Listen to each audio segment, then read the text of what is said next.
You know, I grew up in a segregated community, and I often wanted to know why this was so. Just about everything that I choose to do in life has something to do with that, with breaking down barriers.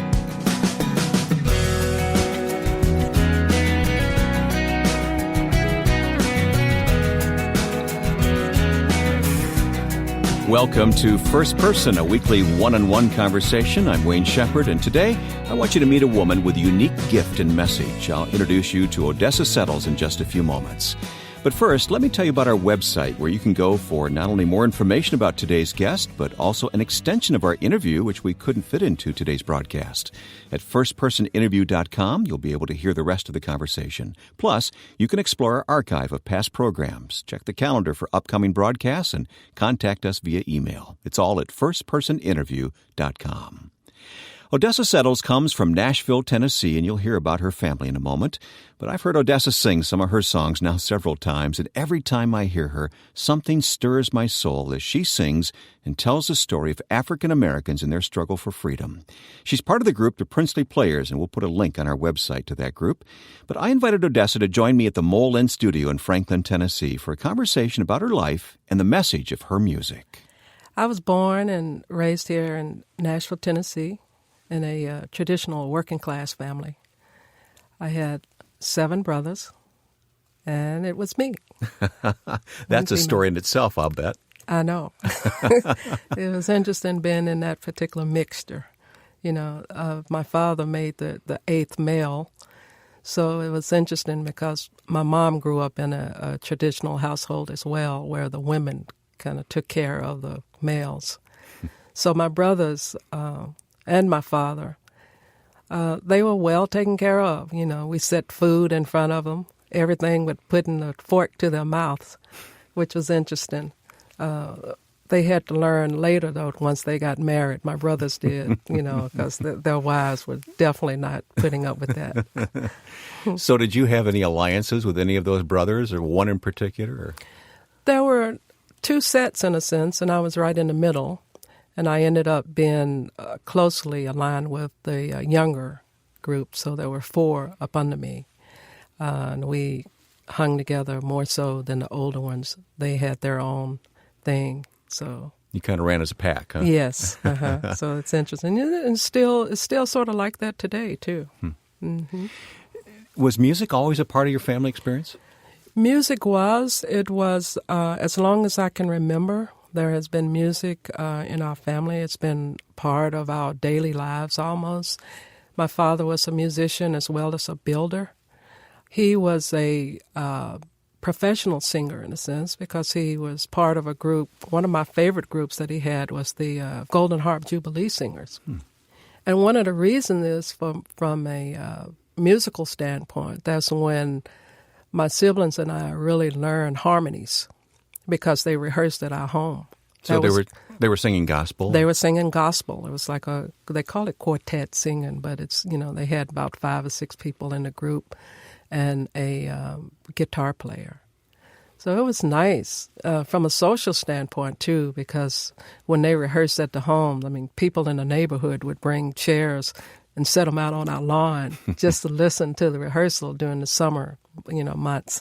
Some of the kids would be just hanging out, so you would see all these people peeping through the doors. And my mom would make coffee and you know, nourishments for the members of the group and everything. So it was fun. It was kind of a fun time to Well, would have loved to have been there. Yeah. One of those family concerts.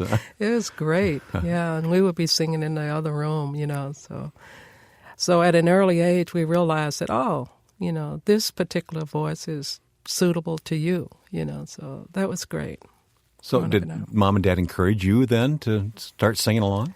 It was one of those things like being born into it, you know. Music was just a part of our life.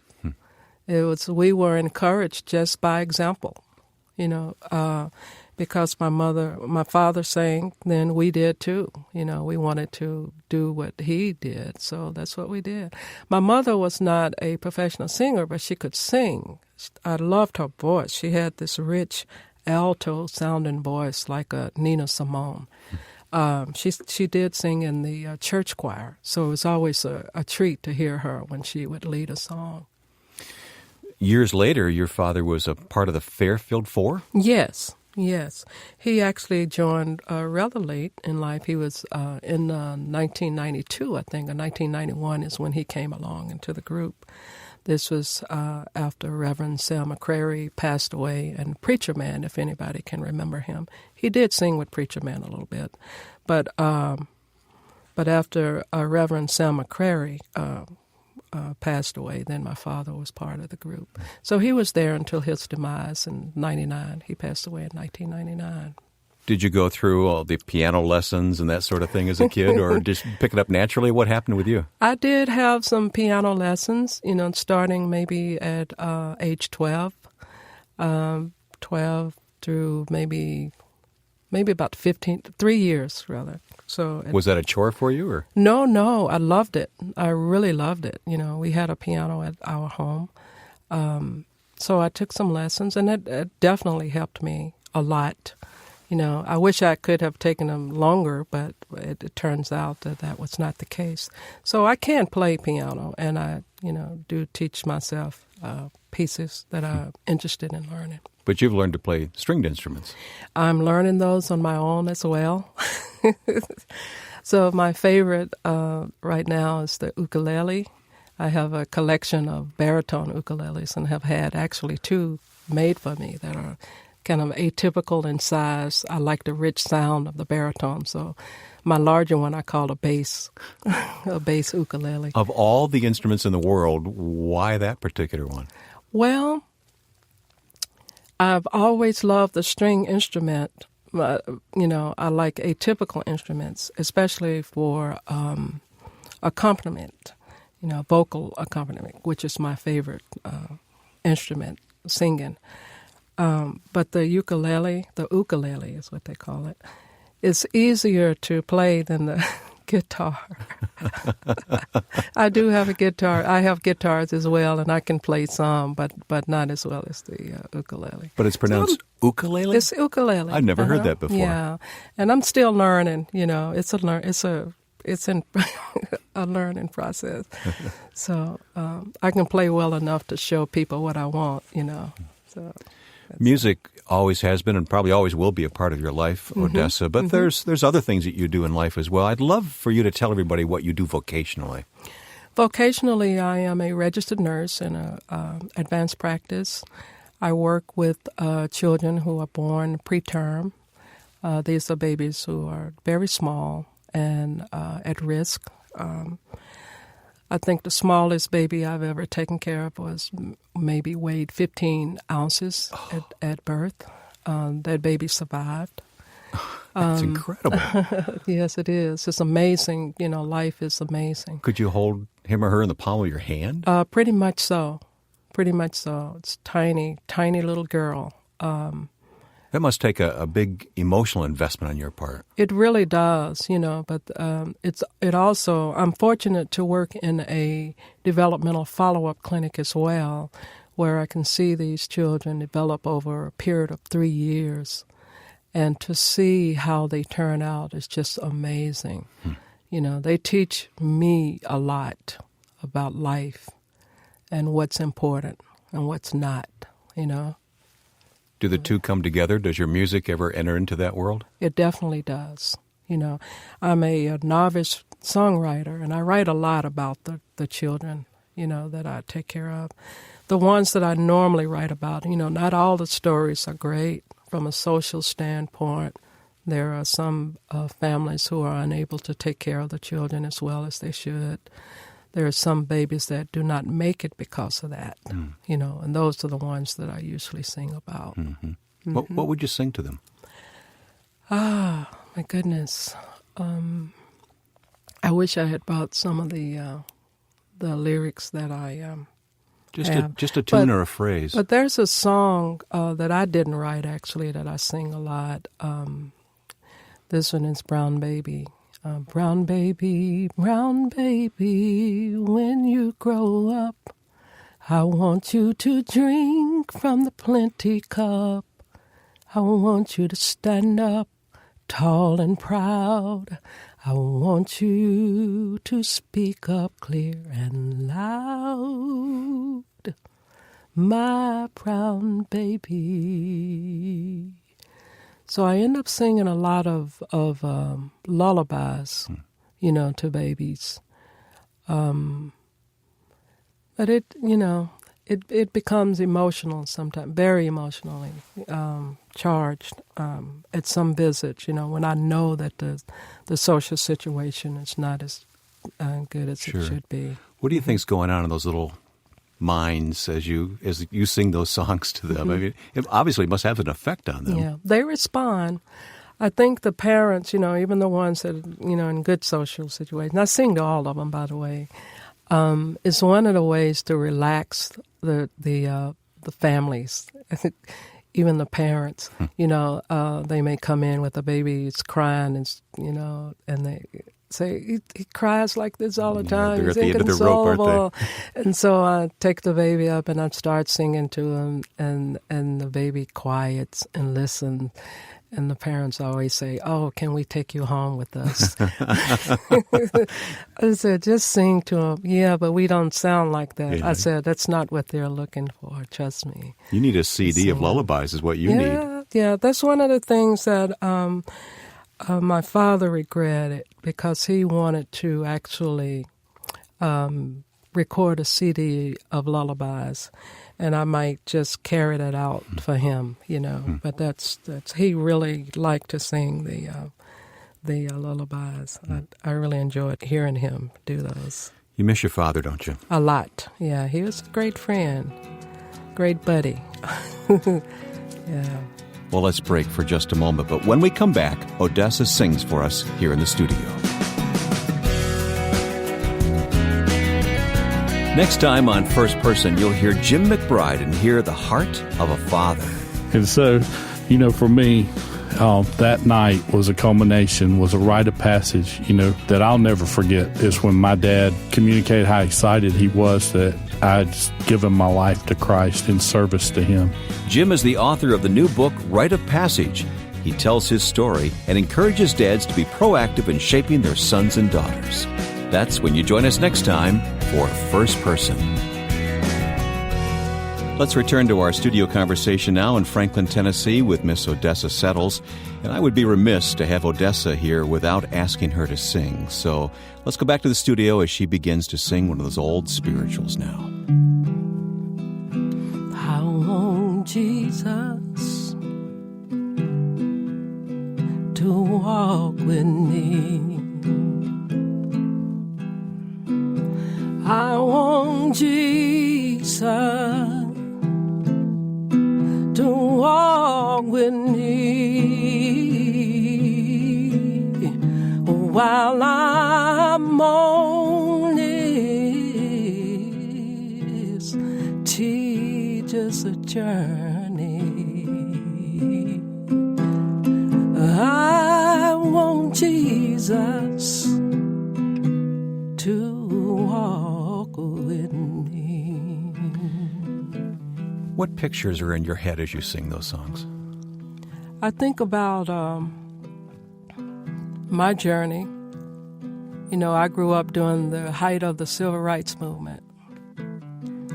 And I also grew up in a segregated community. And I often wanted to know why this was so, And so what I have done since that time, since growing up, is like spend my time trying to, number one, answer that question, and also to break down the barriers, So just about everything that I choose to do in life, musically and socially almost, has something to do with that, with breaking down barriers. How do you go about doing that? One situation at a time, one person at a time. We were talking about my career as a nurse. I'm going to tell you a story about once I used to transport babies. I was a transport practitioner where we would take the ambulance and go out to community hospitals, maybe about a 100-mile radius of where I worked, stabilize the baby and bring him back to the hospital, in a larger hospital. And so I went to pick up a baby once, and the whole entire family was there, so white family. And baby was very ill, needing emergency care. And the father simply said, "I don't want you to touch my baby." Oh. Yeah. And I looked at him, and his whole family was around, so he had to keep up whatever face that he had, for his family. So realizing where he came from, I just simply, to make a long story short, I pulled him aside. I said, "Can we go in another room?" And I looked at him and I said, "You don't know me and I don't know you." And I said, "Today, this is not about you or me. It's about whether or not you want your baby to survive." I said, "If you tell me that you don't want me to do anything for your child at this point, I won't." I said, and at that particular time, tears were running down his eyes. And then he looked at me and he said, "Do what you can." And so I did that. I had no idea whether or not the baby would make it back to the hospital, at this point. So got him back to the hospital, and at that particular time, I'm usually let the children go, because I work in another area. Mm-hmm. And so maybe about a couple of months later, in the clinic where I follow babies with chronic lung disease, this man comes walking in holding a baby. He walks up to me and he said, "You remember me?" And I said, "Yes, I do." He gave me a hug and he said, "Thank you." So those are the kind of things that you do. It's one person at a time, one situation at a time. If you look at the entire world, it's just too overwhelming. It's too overwhelming. That's a remarkable story. You have to bring it home. Many people would compartmentalize their life and say, "This is what I do on the job, and this is what I do with my family. This is what I do to have fun." It's all the same to you, isn't it? It's all the same. It's all the same. People are people everywhere, wherever it is, whether you're working, whether you're in a grocery store, whether you are walking down the street. My father was like that, too. I learned that from him. You're your father's daughter. Yeah. I know that you love to tell the story of the plight of the African slave. Mm-hmm, mm-hmm. And I'd like for you to talk to me about that and talk to us about that here today. You do it through music? I'm with a group called the Princely Players, and we tell the story about the African-American experience from Africa through the Civil Rights Movement on a show called On the Road to Glory. We do that through a cappella singing and dramatic presentations. So we start off, with an African chant coming from Africa and ask, people of nobility and proud people, and then we come through that middle passage. And from then on, it kind of goes downhill. We know that initially slavery was it was indentured servants at first. And then there was a movement where gradually it changed to racial slavery. And that's when it got really, really bad. So we tell that story, but still, what happened, through the music, they tell the story of their plight. And they also tell the stories of how they were able to overcome and also escape. You can't tell that story without music, can you? No, you cannot tell it without music. We have such a simplified view of those spirituals, but we really have to look kind of deeper into those songs to really understand them. You can help us do that. Yeah. Well, we know that, historically spirituals, were disseminated through oral tradition. And it was songs of an oppressed people. These songs came from the cotton fields or the camp meetings of the slaves. And, what's interesting about the spirituals, too, is that it definitely helped the Africans assimilate to this country and also kind of padded the relationship between slave holders and the slaves themselves. Do you have a song in mind that would illustrate that, and what is really being said in the lyric of the song? Okay. Let me think of one. Like this, two of the favorite songs of Harriet Tubman, was used in the Underground Railroad, was like "Still Away," "Still Away," and that was one of her favorites. And so the lyric doesn't mean just steal away to glory; it means steal away from this oppression. That's correct. And also "Swing Low, Sweet Chariot." It also could depict a direction, the direction that the slaves could go to get away, like when she was taking the slaves to a safer state, northern state. Then those songs would just kind of tell them, what we're getting ready to do. Weren't some of those songs really aimed at the masters getting the message? Yes, that one song that I like to bring out is "You Got a Robe, I Got a Robe, all God's children got a robe. When I get to heaven, I'm going to put on my robe. I'm going to shout all over God's heaven. Everybody talking about heaven ain't going there. Heaven. It's a great song. That's the thing about it. It's like in your face, but the slaveholders didn't realize that. It was sung with a smile. Sung with a smile. Yeah. And also beautiful melodies. Think about it. Still away, still away, still away to Jesus. That is such a beautiful melody, and you have people who, when they sing that song, they know that it's time to get your things together and let's go. So it's amazing how they use those songs. And then what's interesting is like when you move into the civil rights movement, the songs during slavery time was very secretive, coded. But then when you came to the civil rights movement, the message was overtly stated. Some of the songs were still used, like "Ain't Gonna Let Nobody Turn Me Around," or "We Shall Overcome," "Keep Your Hands on the Plow," "Go Tell It on the Mountain, Let My People Go," or "Woke Up This Morning." See, "Woke up this morning with my mind stayed on Jesus," changed to "Woke up this morning with my mind stayed on freedom." I ain't going to let nobody turn me around. I ain't going to let no racism turn me around. So those songs became protests and overtly stated. People were tired and angry. It's time. It's a new day. We wake up, America. So that's what it was all about. Odessa settles. Well, listen, this conversation is not over. That day in the studio, Odessa and I kept talking about music and the civil rights movement.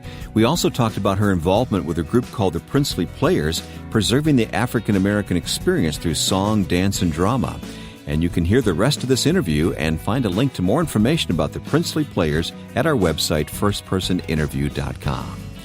First Person is a weekly program featuring dialogue that tells someone's unique story and celebrates God's faithfulness. You'll find us at firstpersoninterview.com and on facebook.com/firstpersoninterview. Next week, you'll meet Jim McBride, the author of the new book, Rite of Passage. Now, with thanks to my friend and producer Joe Carlson, I'm Wayne Shepherd. We'll see you next time right here for First Person.